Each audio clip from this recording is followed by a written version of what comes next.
दोस्तों, हमारे जीवन में हर किसी के पास अपनी समस्याएं और संघर्ष होते हैं, लेकिन अक्सर हम दूसरों की खुशियों और सफलता से जलकर अपनी शांति खो देते हैं। जीवन में शांति और खुशियां पाने की चाहत तो सभी रखते हैं, लेकिन कई बार दूसरों की तरक्की देखकर हमारा मन बेचैन हो जाता है। क्या आप जानते हैं ईर्ष्या और जलन हमारी आत्मा को कैसे प्रभावित करती है?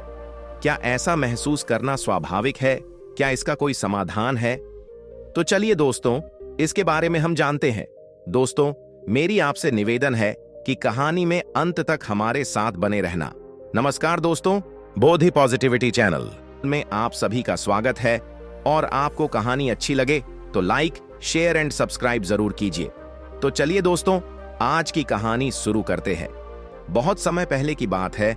गौतम बुद्ध अपने शिष्यों के साथ एक गांव में प्रवास कर रहे थे। वह गांव प्राकृतिक सौंदर्य से भरपूर था। चारों ओर हरियाली, नदी का मीठा संगीत और शांत वातावरण। वहां बुद्ध के प्रवास की खबर सुनकर गांव के लोग उनके पास अपनी समस्याओं का समाधान पूछने आते थे। एक दिन एक व्यक्ति बुद्ध के पास आया। वह बहुत परेशान और उदास दिख रहा था। उसके चेहरे पर बेचैनी साफ झलक रही थी। वह बुद्ध के चरणों में गिर पड़ा और बोला, हे भगवान, मेरी एक समस्या है जो मुझे अंदर से खा रही है। जब भी मेरे आसपास कोई तरक्की करता है या खुश होता है, मुझे उससे जलन होने लगती है। मेरा मन बेचैन हो जाता है और मैं ठीक से कुछ भी नहीं कर पाता। कृपया मुझे बताइए, मैं इस जलन से कैसे छुटकारा पा सकता हूं? गौतम बुद्ध ने शांत स्वर में कहा, प्रिय मित्र, तुम्हारी समस्या का समाधान संभव है, लेकिन इसके लिए तुम्हें पहले एक कार्य करना होगा। क्या तुम तैयार हो? व्यक्ति बोला, हां भगवान, मैं आपकी हर आज्ञा मानने के लिए तैयार हूं। बस मुझे इस समस्या से मुक्ति दिलाइए।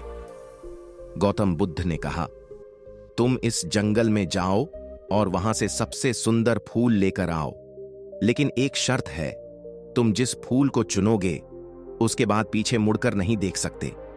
सोच समझकर ही चुनना, क्योंकि तुम्हारे पास केवल एक मौका होगा। वह व्यक्ति यह सुनकर उत्साहित हो गया और फौरन जंगल की ओर चल पड़ा। जंगल में प्रवेश करते ही उसे तरह तरह के खूबसूरत फूल दिखाई देने लगे। उसने सोचा, यह फूल तो सुंदर है, लेकिन शायद आगे और भी सुंदर फूल मिले। यह सोचकर वह आगे बढ़ता गया। रास्ते में उसे कई अद्भुत फूल मिले, लेकिन हर बार उसने यही सोचा कि आगे और भी बेहतर फूल होंगे। वह एक फूल को छोड़कर दूसरे की ओर बढ़ता गया और इस चक्कर में पूरा जंगल घूम आया। आखिरकार उसने पाया कि वह जंगल के अंत तक पहुंच गया था, लेकिन उसके हाथ में कोई भी फूल नहीं था। अब उसे समझ आया कि उसने बार बार अवसर गंवा दिया और अब लौटने का कोई उपाय नहीं है। वह व्यक्ति खाली हाथ बुद्ध के पास लौटा। वह शर्मिंदा और निराश था। उसने कहा, भगवान, मैं सबसे सुंदर फूल की तलाश में इतने आगे बढ़ गया कि अंत में मेरे हाथ कुछ भी नहीं आया। मुझे हर बार यही लगा कि आगे शायद कुछ और अच्छा मिलेगा। गौतम बुद्ध मुस्कुराए और बोले, प्रिय मित्र, यही तुम्हारी समस्या का समाधान है। जिस प्रकार तुम फूलों के पीछे भागते रहे और कभी संतुष्ट नहीं हुए, उसी प्रकार तुम अपने जीवन में दूसरों से ईर्ष्या करते हुए अपनी खुशियां खो रहे हो। बुद्ध ने आगे कहा, दूसरों की तरक्की और खुशियों से जलन करना ऐसा है जैसे अपने ही भीतर जहर भरना। यह न तुम्हें शांति देगा और न ही तुम्हें आगे बढ़ने में मदद करेगा। जीवन में संतुष्टि और प्रसन्नता का रहस्य यह है कि तुम दूसरों की सफलता को स्वीकार करो और अपनी ऊर्जा को अपने लक्ष्य पर लगाओ। उन्होंने समझाया, तुम्हारा ध्यान केवल इस बात पर होना चाहिए कि तुम अपने जीवन को बेहतर कैसे बना सकते हो। अगर तुम दूसरों की तरक्की देखकर खुश होना सीख जाओ, तो तुम्हारा दिल हल्का और मन शांत हो जाएगा। यही असली खुशी है। जब वह व्यक्ति गौतम बुद्ध के पास निराश होकर वापस आया, उसे समझाने के लिए जलन और ईर्ष्या के बारे में एक और दृष्टांत सुनाया, तो उन्होंने इसे विस्तार से समझाया ताकि उसका मन पूरी तरह जागृत हो सके। बुद्ध ने कहा, सुनो, मैं तुम्हें एक राजा और उसके मंत्री की एक गहरी कथा सुनाता हूं। बहुत समय पहले की बात है। एक बड़े राज्य के राजा ने एक दिन अपने दरबार में सभी दरबारियों और मुख्यमंत्री को बुलाया। राजा के मन में एक सवाल था और वह चाहता था कि उसके मंत्री और विद्वान इसका उत्तर दें। राजा ने कहा, संसार में ऐसी कौन सी चीज है जो मनुष्य को सबसे अधिक दुख देती है और ऐसा क्यों होता है? दरबार में सन्नाटा छा गया। हर कोई सोच में पड़ गया। कुछ ने धन की कमी का नाम लिया तो कुछ ने बीमारी। किसी ने कहा, राजन, रिश्तों में विश्वास की कमी सबसे दुखदायक है। लेकिन राजा उनके जवाब से संतुष्ट नहीं हुआ। तब राजा ने अपने मुख्यमंत्री से पूछा, मंत्री जी, आप बताइए, आपके विचार में संसार की सबसे ज्यादा दुख देने वाली चीज क्या है? मंत्री ने मुस्कुराते हुए कहा, महाराज, संसार में सबसे अधिक दुख ईर्ष्या देती है। राजा को यह उत्तर सुनकर थोड़ा आश्चर्य हुआ। उसने पूछा, मंत्री जी, यह कैसे संभव है? लोग तो कई तरह की तकलीफों से गुजरते हैं, फिर ईर्ष्या सबसे ज्यादा दुखदायक क्यों है? मंत्री ने राजा को समझाने के लिए एक और कहानी सुनाई। एक गांव में दो पड़ोसी रहते थे।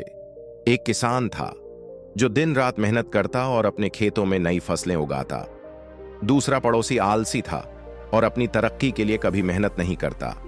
लेकिन हर बार जब वह किसान की फसल को लहराते हुए देखता तो उसके मन में ईर्ष्या पैदा होती। एक दिन भगवान ने आलसी पड़ोसी के सपने में आकर कहा, मैं तुम्हारी एक मनोकामना पूरी करूंगा, लेकिन शर्त यह है कि तुम्हारे पड़ोसी को वही चीज दोगुनी मिलेगी। अब सोचो और अपनी इच्छा बताओ। आलसी व्यक्ति ने सोचा, अगर मैंने धन मांगा तो मेरे पड़ोसी को मुझसे 2 गुना धन मिलेगा। अगर मैंने जमीन मांगी तो उसे मुझसे ज्यादा जमीन मिल जाएगी। यह सोचकर वह परेशान हो गया। फिर उसने भगवान से कहा, मुझे कुछ नहीं चाहिए, बस मेरा एक ही अनुरोध है, मेरे एक हाथ को काट दो। भगवान हैरान हुए और बोले, ऐसा क्यों? तुम अपना नुकसान क्यों चाहते हो? उस व्यक्ति ने उत्तर दिया, अगर मेरा हाथ कट जाएगा तो मेरे पड़ोसी के दोनों हाथ कट जाएंगे, यही मेरी खुशी है। मंत्री ने कहा, राजा जी, यही ईर्ष्या की ताकत है। यह न केवल दूसरों का नुकसान चाहती है बल्कि स्वयं को भी दुखी करती है। यह मनुष्य को अंदर से जला देती है।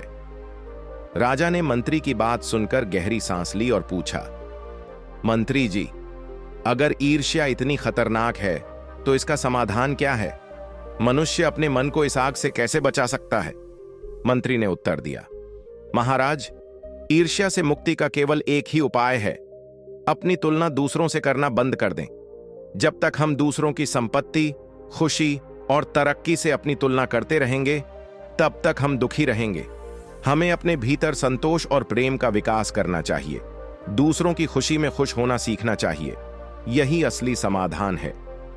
राजा ने मंत्री की बात से सहमत होते हुए कहा, तुमने मुझे जीवन का एक महत्वपूर्ण पाठ सिखाया। मैं इस शिक्षा को अपने राज्य के हर नागरिक तक पहुंचाऊंगा ताकि वे भी ईर्ष्या के जहर से बच सकें और अपने जीवन को खुशहाल बना सकें। बुद्ध ने कहानी समाप्त करते हुए उस व्यक्ति से कहा, ईर्ष्या और जलन का स्वभाव ठीक वैसा ही है जैसा उस आलसी पड़ोसी का था। यह तुम्हें खुश नहीं होने देती और दूसरों का नुकसान चाहती है। लेकिन सच यह है कि दूसरों का नुकसान करने से तुम्हारा जीवन बेहतर नहीं होता। उन्होंने कहा, यदि तुम ईर्ष्या को अपने मन से निकाल सको और दूसरों की सफलता में खुश होना सीख सको तो तुम्हारा जीवन बदल जाएगा। ईर्ष्या का अंत ही सच्ची शांति का आरंभ है। गौतम बुद्ध ने अंत में कहा, यदि तुम सच में अपनी समस्या का समाधान चाहते हो तो इन 3 बातों को अपनाओ। पहला, अपनी तुलना दूसरों से मत करो। दूसरा, अपनी उन्नति और सफलता के लिए मेहनत करो। तीसरा, दूसरों की खुशियों में खुश रहना सीखो। यह सुनकर वह व्यक्ति गहरे विचार में डूब गया। उसने बुद्ध को प्रणाम किया और कहा, भगवान, आज आपने मेरी आंखें खोल दी। अब मैं अपनी ऊर्जा को सही दिशा में लगाऊंगा और ईर्ष्या को अपने जीवन से बाहर कर दूंगा। इस कहानी से हमें यह सीख मिलती है कि ईर्ष्या और जलन हमारी आत्मा को नष्ट कर सकती है। यह न केवल हमें दुखी करती है बल्कि हमारी तरक्की की राह में भी बाधा बनती है। अगर हम अपनी तुलना दूसरों से करना छोड़ दें और अपनी खुशियों पर ध्यान केंद्रित करें तो हम जीवन में सच्ची संतुष्टि और शांति प्राप्त कर सकते हैं। नमो बुद्धाय।